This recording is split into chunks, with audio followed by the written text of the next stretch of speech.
හරි guys welcome කියලා පිළිගන්නවා මගේ YouTube channel එකට. අදත් ඔයගොල්ලෝ සාදරයෙන් ඉතින් මම අද වීඩියෝ එකකින් ගෙනාවේ ගොඩක් අය මගෙන් අහලා තිබ්බා මුද්‍රස්මාලාවේ වයරින් එක කොහොමද කරන්න කියලා. මම කලිනුත් වීඩියෝ දාලා තිබුණා ඒ වගේ පැහැදිලි නෑ කියලා තිබ්බා. ඉතින් කමෙන්ට් බලද්දී ගොඩක් අයට නොතේරෙන තැන තමයි වයරින් එක. ඉතින් මම අද මේ වීඩියෝ එකෙන් කියලා දෙන්නේ ඔයගොල්ලන්ට ප්‍රධාන වශයෙන් රස්මාලාවේ කොහොමද වයරින් එක කරන්න කියලා. ඉතින් මාස ගණනාවකට පස්සේ තමයි මම අද වීඩියෝ එකක් අප්ලෝඩ් කරන්නේ. ඉතින් ඔයගොල්ලන්ට මේ වීඩියෝ එක බලලා පුළුවන් අදහසක් ගන්න පික්සල් LED රස්මාලාවේ කොහොමද වයරින් එක සම්බන්ධ කරන්න කියලා. හරි දැන් මම මෙතනදී LED ස්ට්‍රිප් වර්ග දෙකක් කරන් තියෙනවා. එකක් සාමාන්‍යයෙන් ටිකක් මිලයි, අනිත් එක මිලෙන් අඩුයි. මේක සාමාන්‍යයෙන් 4250ක් වෙනවා කඩේ ෂොප් වල ගන්න ගියොත්. ඊට පස්සේ අනිත් එක සාමාන්‍යයෙන් 3000 ගානින් තමයි යන්නේ. ඉතින් මේ දෙකෙන්ම ක්වොලිටිය සාමාන්‍යයෙන් මම මේක ගත්තොත් මේ 4250 එක ගත්තොත් මේක LED එක බොඳයි පැහැදිලිතාවයක් තියෙනවා. ඔන්න බලන්න මේ LED එකේ ඇතුළ පේන්නේ නැහැ. දැන් අනිත් එකේ LED ගත්තොත් ඒක LED එකේ ඇතුළ පේනවා. අන්න මේ විදිහට ඔන්න බලන්න වර්ග දෙකේ වෙනස. එකක LED එක ඇතුළ පේනවා, අනිත් එකේ LED එක පේන්නේ බොඳයි. ඉතින් ඒක ක්වොලිටි. ඒ වගේම තමයි දනරින ලයිට් දෙකේම දනරින දෙපැත්ත මාරු වෙලා තියෙන්නේ. ඒක තමයි ඉතින් LED වල මේ දෙකේ නම් වෙනසකට තියෙන්නේ. දනරින මාරු වෙලා ඒ වගේම LED එකේ අර බොඳ ගතිය ටිකක් වැඩි, අර මිල වැඩි එකේ. ගොඩක් අය මගෙන් අහලා තිබ්බා බුදුරස්මාලා ඩෙලිවරි කරනවද කියලා. ඉතින් මම බුදුරස්මාලා ඩෙලිවරි කරන්නේ නැහැ, ඩැමේජ් වුණොත් අපරාධ වෙන හින්දා. ඊට පස්සේ වෙනම ගන්න පුළුවන්ද කියලා අහලා තිබුණා. ඒත් බෑ, මේ මාත් ෂොප් වලින් තමයි අරගෙන හදලා දෙන්නේ. ඉතින් ෂොප් කිව්වොතින් මම ඇම්බලි පිටියෙන් තමයි බඩු ගන්නෙ. මම කමෙන්ට් වල ඒවා දාලා තියෙනවා අදාළ අයට. ඉතින් දැනට මෙන්න මේ LED ස්ට්‍රිප් වර්ග දෙක තමයි මම බුදුරස්මාලා නිර්මාණය කරන්නට ගන්නේ. ඉතින් වෙළඳ පොලේ මීට අඩුවටත් LED වර්ග තියෙනවා. ඉතින් දිගු කාලයක් පවතින්නේ නැහැ. මේක ටික කාලයක් අල්ලගෙන ඉන්නවා. එහෙම අවුලක් නැහැ. වතුර වදින්නේ නැතුව තිබුණොත් එහෙම. ඒ වගේම තමයි මේකට ගන්න පවර් පැක් එක. එහෙම නැත්නම් චාර්ජර් එක. මේ LED වලට වෝට් 12ත් ඒ වගේම වෝට් 5ක් තමයි ගන්න පුළුවන්. දැන් මේක වෝට් 5 වර්ග දෙකක් එනවා, වෝට් 12 සහ වෝට් 5 කියලා. මේක වෝට් 5 සාමාන්‍යයෙන් ඇම්පියර් මිලි ඇම්පියර් 500ක් වගේ ඇති. මේකට හොඳට ඕන අර අඩි 2-3 වගේ සයිස් වලට යනකොට තමයි ඇම්පියර් සාමාන්‍යයෙන් 15ක් වගේ 10-15ක් වගේ ගන්න ඕන. මොකද සම්පූර්ණම රස්මාලාව පත්තු වෙනකොට කන්ට්‍රෝල් එක පිස්සු නටනවා වගේ වෙනවා. එතනින් තන පත්තු වෙන්න ගන්නවා. එහෙම නැත්නම් හිර වෙන්න ගන්නවා. ඒකෙන්ද මේ මම වෝට් 5 පවර් පැක් එකක් තමයි යූස් කරන්නේ අඩි සයිස් වලට. දැන් මේකේ මේ කන්ට්‍රෝල් එක තියෙන්නේ මෙන්න මෙතන. හොඳට බලා ගන්න. පිටිපස්සෙන් තමයි මම සෙට් කරලා තියෙන්නේ. වයරින් එක ගැන කිව්වොත් මම TT වයර් එකෙන් තමයි මේක සම්බන්ධ කරලා තියෙන්නේ. ඉතින් මේ පෙන්නන්නේ කන්ට්‍රෝල් එක සම්බන්ධ කරලා තියෙන තැන පළවෙනි ලයිට් පටියේ. TT වයර් එකේ කම්බියකින් තමයි මම මේකේ සම්පූර්ණ වයරින් එක ගහලා තියෙන්නේ. මොකද වෝට් 5ක් යන හින්දා ප්‍රශ්නයක් නෑ TT වයර් එකේ තනි කම්බිය. ඉතින් මේක මම දැන් පේනවා ඇති මම ඇඟිල්ලෙන් පෙන්නනවා සම්බන්ධ වෙන්න ඕනි ආකාරය ලයිට් පටි. දැන් අපි තනි පටිය ගත්තොත් කෙලින්ම LED කපන්නේ නැතුව අන්න ඒ විදිහට තමයි මේක තියෙන්නේ. ඔය ඊතර වලින් පෙන්නලා තියෙන්නේ. අන්නේ විදිහට තමයි මේක සම්පූර්ණයෙන්ම යන්න ඕන. LED ඔය රෝල සම්පූර්ණයෙන්ම ඔය විදිහට රවුමක් හැටියට ගත්තාම තමයි ඕකේ අර රටාව වෙන්නේ. නැත්නම් ඔක දිගට සම්බන්ධ කරොත් ඕක නිකන් දිගට යන එක විතරයි. ඕක රටාව නිර්මාණය වෙන්නේ රවුම ගැහුනට පස්සේ. ඉතින් පළවෙනි ලයිට් එක ගත්තොත් අපි ග්‍රවුන්ඩ් එකෙන් පටන් අරගෙන එහා පැත්තේ ග්‍රවුන්ඩ් ලයින් එකට දීලා තියෙනවා. මෙහෙම පැත්තේ ලයිට් පටියට දීලා තියෙනවා. ඊට පස්සේ ඒ ලයිට් පටියෙන් මෙන්න මේ විදිහට ග්‍රවුන්ඩ් එක දිගටම යනවා. ඊට පස්සේ දන ගත්තොත් ඒකත් ඒ විදිහටම මේ වටේටම කරගැවෙනවා. Light පටියෙන් light පටියට. එතකොට දැන් මේක මේ පැත්තේ මේ විදිහට යනකොට මේකේ ඩේටා ලයින් එක ඒකත් මේකේ මෙන්න මේ විදිහට අර ඊතල පිළිවෙලට මෙතනින් පටන් ගත්තාම මෙතෙන්ට යනවා ආපහු මෙතනින් පටන් ගත්තාම මෙතෙන්ට එනවා. ඒ විදිහට සම්පූර්ණයෙන්ම වටියටම යනවා. මේක දැන් ලයිට් පටි කපලානේ තියෙන්නේ. කපපු නිසා ඒ පිළිවෙලට දිගටම යන්න ඕන. දැන් මෙන්න මේක පෙන්නන්නම්. මේක අඟල් 18 මුද්‍රස් මාලාවක් මේ පිටිපස්සේ නිර්මාණය කරපු විදිය තියෙනවා. මෙන්න මේ විදියට කන්ට්‍රෝල් එක මෙන්න මෙතෙන්ට මම සම්බන්ධ කරලා තියෙනවා. මම මේක පිටිපස්සේ දැනට ආවරණය කරගෙන නැහැ.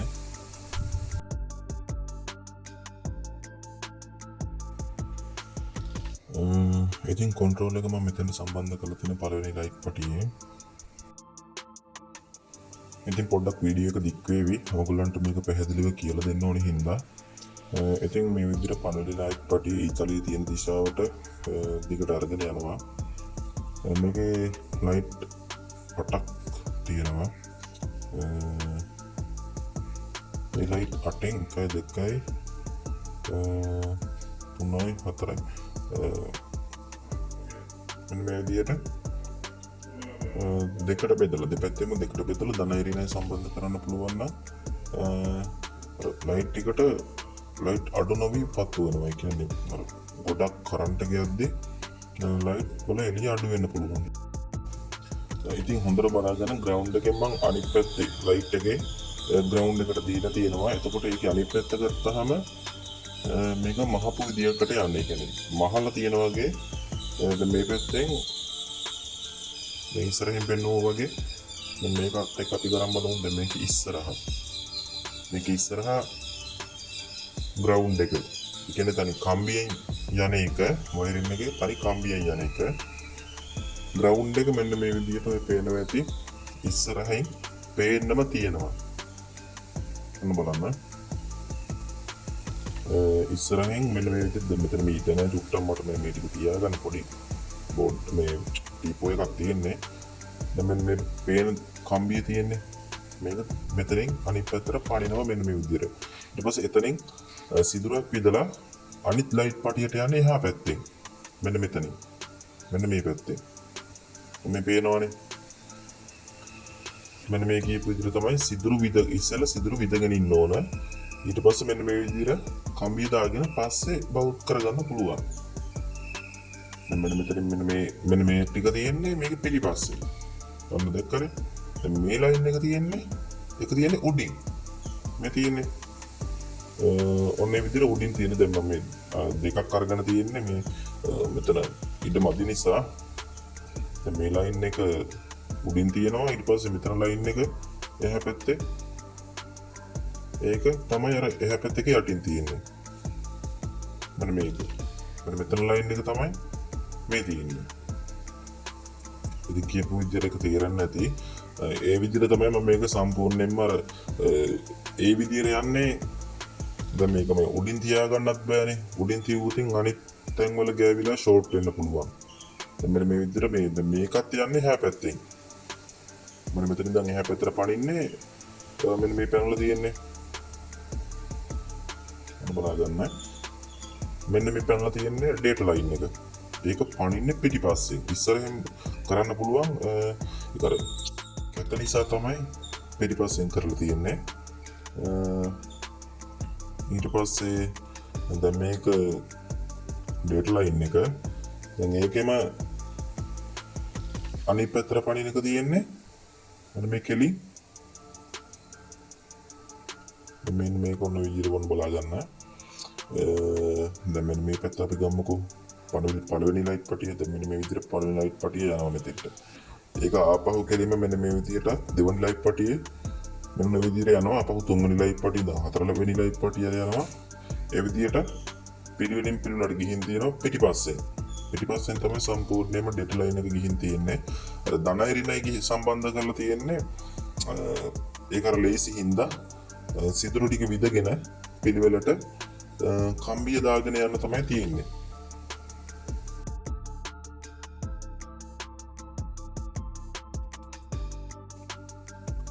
පැහැදිලිව බලා ගන්න. ඉතින් වීඩියෝ එක ස්කිප් කරන්න එපා. පැහැදිලි තැනක් නොතිබුණොත් එහෙම මගෙන් නැවතත් අහන්න කමෙන්ට් එකක් දාන්න මම කියලා දෙන්නම්.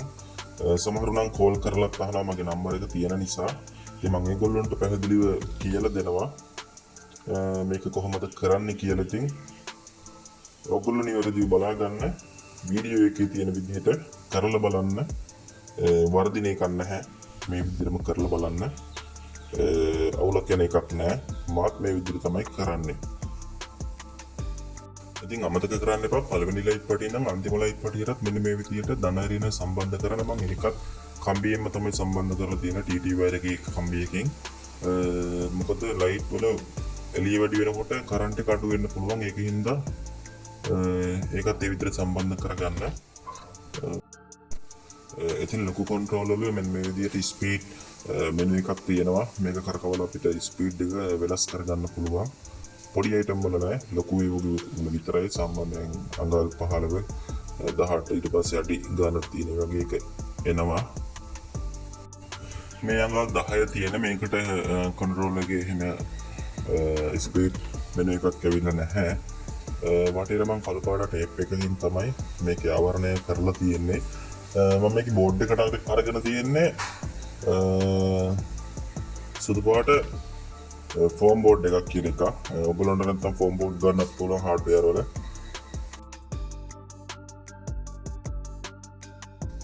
හරිද මම ඔයගොල්ලන්ට කියලා දෙන්න හදන්නේ මුද්‍රස් මාලාවලට එන විවිධ ගැටලු පිළිබඳව. ඉතින් LED light පිච් වුණාට පස්සේ එතනින් ඉස්සරහට තියෙන ඒ කියන්නේ LED පටිය පාස් කරගෙන යන ඉතුරු බල්බ් ටික පත්තු වෙන්නේ නැහැ. එක ලයිට් එකක් හෝ පිච් වුණොත් ඩැමේජ් වුණොත් එහෙම.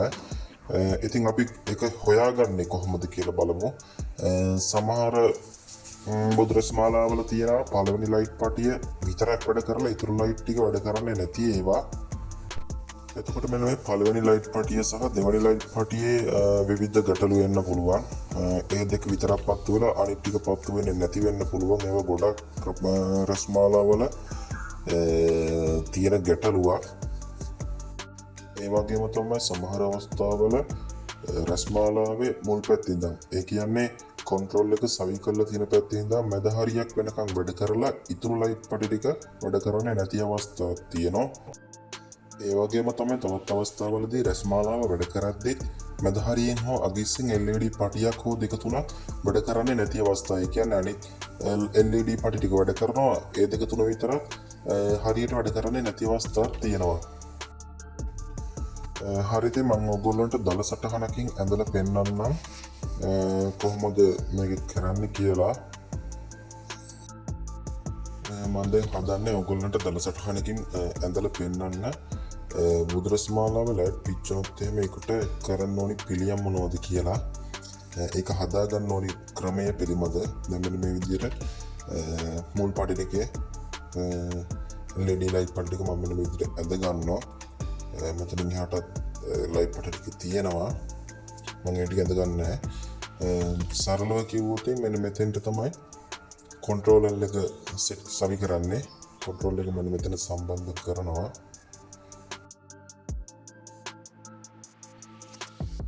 ඊට පස්සේ මෙන්න මේ විදිහට මෙන්න මෙතනින් පළවෙනි පටියෙන් දෙවෙනි පටියට යනවා. ඊතල තියෙන දිශාව අනුව ඩේටා ලයින් එක මම ඒකත් ඔන්න ඇදලා පෙන්නන්නම්. මෙන්න මේ විදිහට තමයි සම්බන්ධ වෙන්නේ ඊතල තියෙන අනුපිළිවෙලට. ඉතින් ඊට පස්සේ දැන් මම මෙන්න මෙතනත් මෙන්න මේ විදිහට ලයිට් පටි 3ක් ඇඳ ගන්නවා. පළවෙනි පටියෙන් ඉඳන් අන්තිම පටියටත් මෙන්න මේ විදිහට ධන ඍණ සම්බන්ධ කර ගන්නට ඕන. එතකොට තමයි නිවැරදිව කන්ට්‍රෝල් එකට පහසු ආකාරයෙන් මෙන්න මේක දැල් වෙන්න පටන් ගන්න. එහෙම නැත්නම් කන්ට්‍රෝල් එකට දරා ගන්න බැරුව කරන්ට් එක මැදි වෙලා මේක නතර වෙන්න පුළුවන්. ඒකින්ද ඒ විදිහට සම්බන්ධ කර ගන්න ඕන ධන සහ ඍණ. හරි, අපි දැන් බලමු මේකෙන් ගැටලු මොනවද කියලා. මෙන්න මේ ලයිට් තුන වැඩ කරන්නේ නැතිව ඊතර ලයිට් එක පත්තු වෙන්නේ නැහැ. ඒ කියන්නේ දැන් මෙන්න මේ පළවෙනි ලයිට් එක විතරක් පත්තු වෙලා මෙන්න මේක විතරක් පත්තු වෙලා මේ ලයිට් එක පත්තු වෙන්නේ නැතිව තියෙන්න පුළුවන්. මේ තියෙන පළවෙනි ලයිට් එක ඒක විතරක් පත්තු වෙලා අර ඊට උඩ තියෙන ලයිට් පටි තුන පත්තු වෙන්නේ නැතුව තිබ්බොත් එහෙම ඊටු ටිකක් පත්තු වෙන්නේ නැහැ. මෙන්න මේ ලයිට් පටිය කන්ට්‍රෝල් එක සම්බන්ධ කරලා තියෙන ලයිට් පටිය පත්තු වෙලා තිබිලා එක ලයිට් එකක් ඕ දැන් මෙතන හැටියට ලයිට් පටි තුනක් පත්තු වෙන්නේ නැහැ. ඒක ඒ තුන පත්තු වෙන්නේ නැති නිසා එතනින් ඉදිරියට තියෙන ලයිට් පටි ටික පත්තු වෙන්නේ නැහැ. එතනින් එහාට ඩේටා සිග්නල් එකක් යන්න විදියක් නැහැ. මෙන්න මේ ලයිට් පටි එහෙම පත්තු වෙන්නේ නැහැ. දැන් හිතන්නකො මෙන්න මේ මැද ලයිට් පටිය පත්තු වෙන්නේ නැහැ. ඒක පත්තු වෙන්නේ නැහැ කියන්නේ එතනින් ඉස්සරහට තියෙන ලයිට් පටි ටික කොහොමවත් පත්තු වෙන්නේ නැහැ. එතකොට මුලින් ඉඳන් මැද ලයිට් පටිය දක්වා විතරක් පත්තු වෙනවා. දැන් මේක පත්තු නැහැ කියන්නේ ඊටු ලයිට් ටිකත් වැඩ. නමුත් මෙතනින් මේව වැඩ කරන්නේ නැත්නම් අර ලයිට් පත්තු වෙන්නේ නැහැ. ඒක තමයි මම මේ දල සටහනෙන් අදහස් කරේ ඇඳලා පෙන්නන්නේ. හරි, දැන් ඒ කලින් කියපු ඔක්කොම අමතක කරන්නකෝ. දැන් රස්මාලාව වැඩ කරනවා. නමුත් මෙන්න මේ මැද හරිය මම කලින් කිව්වා වගේ මෙන්න මේ මැද හරිය මෙන්න මේ ලයිට් පටි එකක් හෝ තුනක් සමහර විට කන්ට්‍රෝල් එකේ තියෙන සිස්ටම් එක වැඩ කරන්නේ නැහැ. අනිත් ඒවා වැඩ කරනවා. මේ ඔක්කොම වැඩ කරනවා. මේ දෙක විතරක් කන්ට්‍රෝල් එක කියන්නේ අර සිස්ටම් එක වැඩ කරන්නේ නැහැ. ඒක නිවෙනවි පත්තු වෙනවා හෝ පත්තු වෙලාම තියෙන්නත් පුළුවන්. නමුත් අනිත් දේවල් අනිත් ලයිට් පටි ටික ඔක්කොම ඒ විදිහට ඒ සිස්ටම් එකට අනුව වැඩ කරනවා. එතකොට කරන්න ඕනේ මෙන්න මේ ඊට කලින් තියෙන ලයිට් පටිය ගලවන්න ඕනේ. මෙන්න මේක ගලවන්න ඕනේ. මේ ලයිට් පටිය අයින් කරලා එතෙන්ට අලුත් ලයිට් පටියක් දාලා බලන්න ඕනේ. අර කියපු විදිහට ඒවා වැඩද කියලා. සමහර විට එහෙම එතකොට වැඩ කරන්න පුළුවන්. හැබැයි ඒ ලයිට් පටියක් දාලා ඒක වැඩ කරේ නැති වුණොත් අපිට වැඩ කරපු නැති ලයිට් පටියෙන් පටි දෙකෙන් එකක් ඒ කියන්නේ ඊට කලින් එක ගලවන්න වෙනවා. වැඩ කරේ නැති ලයිට් පටි දෙකෙන් එක ලයිට් පටියක් ඒ කියන්නේ පළවෙනි ලයිට් පටිය ගලවලා එතෙන්ට අලුත් ලයිට් පටියක් දාලා බලන්න ඕනේ මේක වැඩ කරනවද කියලා. අන්න එතකොට තමයි ඒක හරියන්නේ.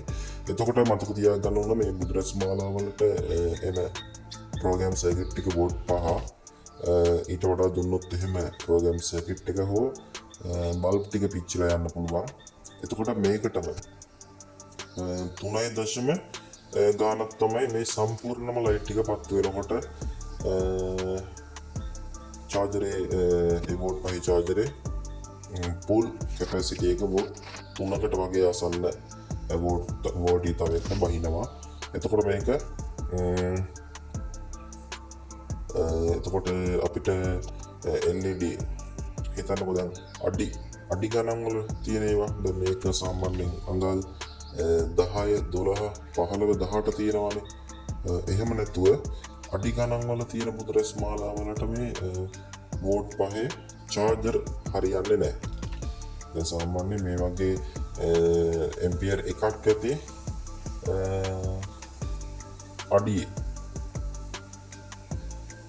අඩියේ රස් මාලාවකට ඇම්පියර් එකක් හොඳටම ඇති. එතකොට ඇම්පියර් එකක් කියන්නේ මිලි ඇම්පියර් 1000ක් කියන එක. එතකොට අඩි ගණන් වල බුදුරස් මාලා අඩි 3 4 5 ඊට වැඩි රස් මාලාවලට මේ වෝල්ට් 5 චාර්ජ් එක හරියන්නේ පවර් පැක් එකක් ඒකට දාන්න අවශ්‍යයි. ඇම්පියර් 10 හෝ 15 තියෙන පවර් පැක් එකක් සම්පූර්ණම ඒ ලයිට් ප්‍රමාණය පත්තු වෙන්න නම් එතකොට අපිට භාවිතා කරන්න වෙන්නේ ඒ කියන්නේ පාවිච්චි කරන්න වෙන්නේ පවර් සප්ලයි එකක්. එතකොට සමහර අවස්ථාවලදී පවර් සප්ලයි එක දිගට වැඩ කරද්දී ඒකේ කැපැසිටි ඉදිමිලා හෝ පුපුරන්න පුළුවන් අවස්ථා තියෙනවා. මේ කැපැසිටි එක අඩු වුණොත් ඒක නිසා 5 වෝල්ට් ඇම්පියර් 10 හෝ 15 තමයි අඩි ගණන් වල බුදුරස් මාලාවට ප්‍රමාණවත් වන්නේ. ඉතින් ඔයගොල්ලන්ට තේරෙන්නේ නැති මම මේ කියලා දුන්න දොළ සටහනෙන් අදහසක් ගන්න පුළුවන් විදියට වයරින් එක හා පාවිච්චි කරන්න ඕනි චාර්ජර් පවර් සප්ලයි මොනවද කියන එක ඔයගොල්ලන්ට පැහැදිලිව තේරෙන්නේ ඇති කියලා හිතනවා. ඔයාලට අඩුපාඩුවක් හෝ දැනගැනීමට අවශ්‍ය දෙයක් තිබුණොත් කමෙන්ට් කරන්න. මම අනිවාර්යෙන්ම ඒවට රිප්ලයි දාන්නම්. එතකොට මේ තියෙන්නේ මගේ අඟල් 15 බුදුරස් මාලාවක්. මේක මම වටේ ටේප් එකෙන් තමයි වහලා තියෙන්නේ. යට ස්විච් බෝඩ් එකක් පාවිච්චි කරලා තියෙනවා. උඩ ෆෝම් බෝඩ් එකක් තමයි කළු පාට ස්ටිකර් එක අරගෙන මේක හදලා නිර්මාණය කරලා තියෙන්නේ. එතකොට මේක සම්බන්ධ කරගන්න පුළුවන් විදියට charge එකට සම්බන්ධ කරන්න පුළුවන් විදියට මම පොඩි ඇඩැප්ටර් කෑල්ලක් දාලා තියෙනවා. මෙන්න මෙතෙන්ට control එක ගාවටම සම්බන්ධ කරලා. ඉතින් මම හිතනවා වීඩියෝ එක ඔයගොල්ලන්ට ගොඩක් වැදගත් වෙයි කියලා. ඉතින් වෙනත් දවසක තවත් වීඩියෝ එකකින් හමු වෙමු.